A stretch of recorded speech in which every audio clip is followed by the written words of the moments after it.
may taning na po ang buhay ko. Pakiramdam ko, katapusan ko na.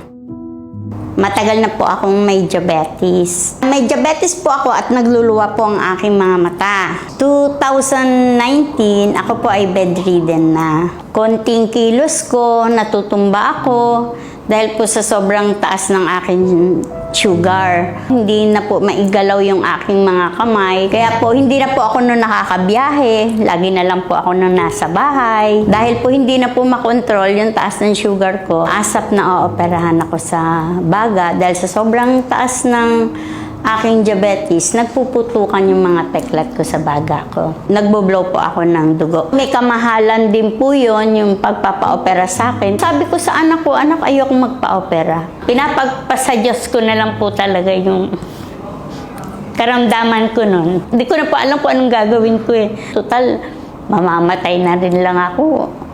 Hayaan ko na lang. Kasi wala na eh. Pakiramdam ko noon, wala na akong pag-asa talaga. Isang araw, dumating po sa bahay namin si Sir Ton. Nakita nila yung itsura ko. Depressed, mambing. Sama ka sa amin sa office para ma-enjoy ka. Pumunta ako dito sa office ng Great Life. Hindi ko po talaga nagagalaw yung kamay ko.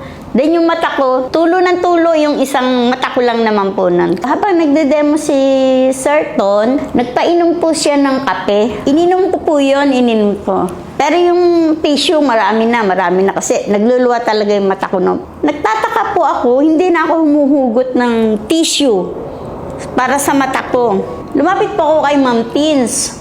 Sabi ko, Ma'am Teens, tingnan mo yung mata ko. Hindi na nagluluha. Sabi niya, yan lang naman kape yung ininom ko kanina. Tapos, hindi na nangangatog yung tuhod ko. Ma'am Teens, patikim pa nga po ng kape, sabi ko ganon. Hanggang umabot na po ng mga 3 oras, 4 na oras, hindi na po nagluluwa yung mata ko.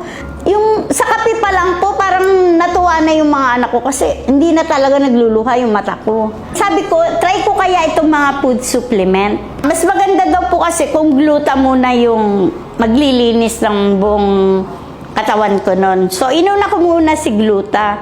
Mga 1 week po nun, medyo maganda-ganda ang pakiramdam ko. Sinunod ko naman po ay spirulina. Talaga naman po napakalaki ng ibinaba ng sugar ko. Kasi sabi nila ang spirulina daw ay nakakapagpababa ng sugar. Tinry ko na rin po pati yung 8 Protects. Yung 8 Protects, siguro mga 2 weeks ko lang po siyang ininom.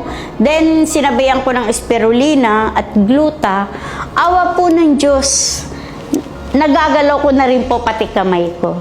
Hindi po natuloy ang aking operasyon dahil po nakilala ko po ang mga product ng Great Life. Super ganda po, super effective, lalong-lalo na po sa may diabetes na katulad ko. 2019, 2023 na ngayon, buhay pa rin po ako.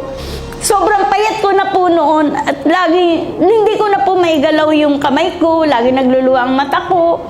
Kaya thanks God po at pinakilala niya sa akin si Great Life.